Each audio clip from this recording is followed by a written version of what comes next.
Welcome back to my channel. This is 코인 노마드. 안녕하세요. 코인 노마드입니다. 코인 개코 마켓캡 시총 1%, 비트코인 1.9%, 이더리움 2.4%, XRP 1%가 하락을 했습니다. XRP 가격은 82센트입니다. 자, 오늘 중요한 뉴스 중에 하나, 일론 머스크 테슬라 최고 경영자가 이제는 도지코인을 넘어서서 트위터의 주식을 9.2%나 확보해서 트위터 2사로 합류하였습니다. 소셜미디어를 만든다고 알려졌었는데 만드는 것보다는 트위터를 사서 바꾸는 모양인 것 같습니다.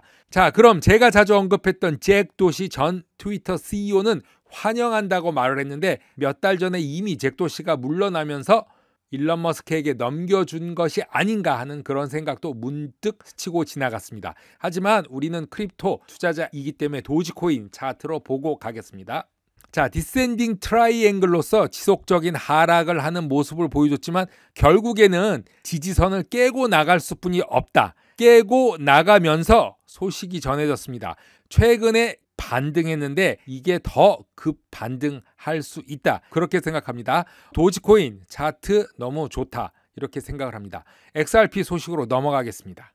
제임스 필란 변호사가 법원 소식을 2시간 전에 업데이트했습니다. 넷번 판사는 SEC 미 증권거래위원회에 2022년 4월 8일까지 카메라 검토를 위해 제한된 수정안을 법원에 제출할 것을 명령했습니다. 자, 이제 뭔가 큰 게 완성되어 가는데요. 방금 들어온 소식까지 다 정리해 보면은 리플과 SEC의 소송의 최대 쟁점은 리플이 주장하는 공정한 고지지요. 그리고 SEC가 소송의 주요 쟁점으로 사용하는 것은 DPP, 정부기관 기밀보호 특권입니다. 이렇게 두 가지를 볼 수 있는데 앞으로 법원에 SEC가 제출한 내부 자료에 대한 판단이 중요한 문제가 될 것으로 보이고 있습니다.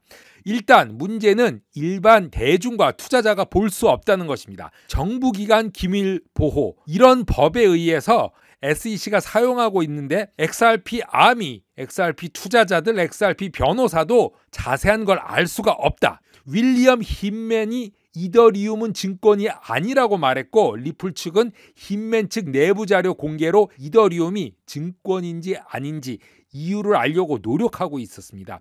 하지만 SEC의 최대 보호막은 정부기관 기밀보호특권인 DPP로 인해서 내부 자료를 제출할 수는 있지만 공개할 수 없다. 즉 법원의 판사들은 압니다. 하지만 변호사들은 알 수 없다. 진실된 자료가 나오기 힘들지 않나, 이렇게 걱정이 되는 바입니다. 제임스 필란 변호사는 소송과 관련된 일련의 사태를 정리하고 있는데요.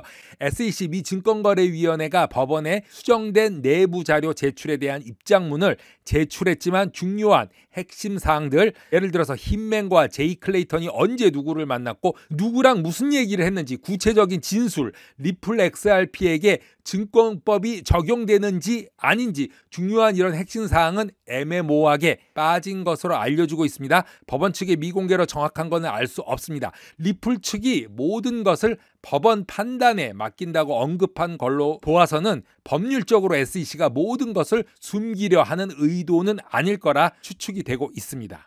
4월 4일 어제 리플은 SEC 내부 문서에 대한 답변으로 모든 것을 법원 판단에 맡긴다는 의미의 수정된 내부 안건을 법원에 제출했습니다. 제임스 필란 변호사는 SEC에 의해 제출된 서류는 정부기관 내부 자료로 기밀보호특권을 받을 수 있는지 없는지를 우선 법원이 결정해야 하므로 매우 중요하며 만약 받을 수 없다면 판도라의 상자는 열리는 것이며 우리가 예상한 가격대로 갈 수도 있다. 이렇게 생각을 합니다. 특권을 받는다 하더라도 법원이 독자적으로 SEC의 유리한 판단을 할 수 없는 상황까지 왔다고 봅니다. 불성실한 SEC의 동문서답형 답변보다는 리플 대응이 상대적으로 긍정적으로 방어했다는 평가를 받고 있습니다. 기다리면 무언가 나올 것으로 예상이 됩니다. 마이클 스트레러지 CEO 마이클 세일러는 비트코인을 더 구매하기 위해서 2억 5천만 달러를 대출을 받았다고 합니다. 원래는 엘살바도르처럼 비트코인 채권을 이용할 계획이었으나 금융시장이 아직 비트코인을 뒷받침하는 채권 투자에 준비가 되어 있지 않기 때문에 우선적으로 비트코인 구매 자금을 위해서 실버게이트 뱅크에서 대출했다고 알렸습니다. 실버게이트 뱅크는 마이크로소프트사의 비트코인 담보 계정으로 대출금 2억 5천만 달러를 발행했다고 발표했습니다. 마이클 세일러는 결국 모기지 담보부 증권과 같은 비트코인 담보부 채권을 판매하는 날이 올 것이며 금융권도 멀지 않아 준비할 것으로 본다고 말하면서 대출을 통해 비트코인의 주요 공개기업 투자자로서 입지를 더욱 강화할 수 있게 되었으며 동시에 대출을 얻은 자본을 사용해서 비트코인을 효과적으로 전환하여 비즈니스 전략에 큰 도움이 될 것을 예상한다고 말했습니다. 지금 현재 60억 달러 상당의 비트코인을 소유하고 있는 마이크로스트래러지사는 이번 대출액은 총 비트코인의 4% 정도에 해당하는 것으로 알려져 있습니다. 한편으로 비트코인 채권의 가장 큰 지지자 중에 하나인 엘살바도르 정부는 9월 비트코인을 법정화폐로 발표한 후 11월 새로운 미래형 비트코인 도시 프로젝트를 계획을 발표했고 이 도시의 자금을 지원하기 위해서 비트코인 채권을 발행할 계획이었는데 비트코인 개발 회사인 블록스트롬과 협력하여 투자자를 위한 준비를 하고 있었습니다.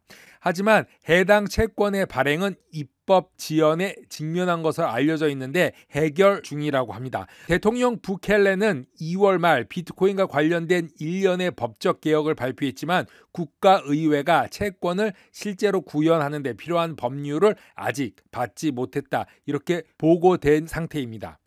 SEC의 규제 문제 그리고 현물 ETF 승인, 비트코인 채권 발행 등 여러 가지 비트코인과 관련된 일들이 순차적으로 어느 시점에 하나 둘씩 풀리면서 큰 그림이 완성되어 갈 것으로 예상이 됩니다. 크립토커런시 암호화폐 회의론자 JP모건 CEO 제이미 디몬이 주주들에게 편지를 보냈습니다. 2019년, 2020년 다보스 포럼 문건에서 언급된 미래의 크로스 보더 페이먼트 두 가지로 예시되어 있죠. 첫 번째는 리플의 XRP입니다. 두 번째는 JP모건의 오닉스 코인입니다.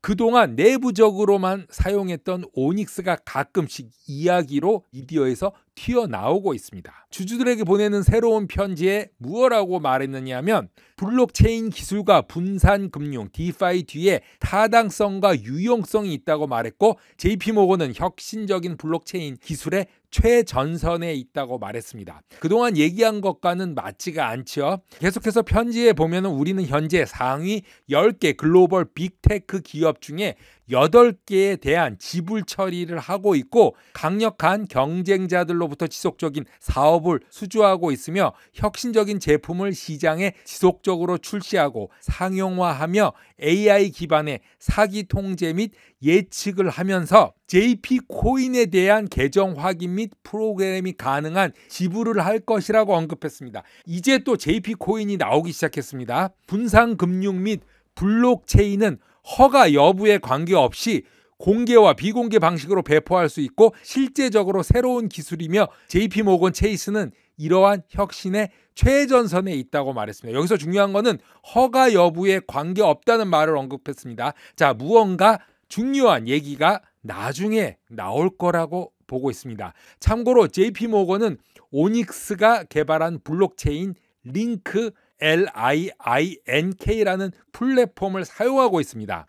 오닉스에 따르면 링크는 기관 간의 원활한 데이터 공유를 제공하는 데 중점을 두고 있다고 합니다. 아직 사용한 사람은 없습니다. JP모건은 이 링크를 소개하면서 토큰화된 미국 달러 예금을 이동하는 데 사용되는 블록체인이라고 언급한 적이 있습니다. 자, 어떻게 될까요? XRP, JP코인 두 가지가 나중에 사용될 수도 있다라고 믿고 있습니다. 코인노마드 오늘은 여기까지 하겠습니다. 감사합니다.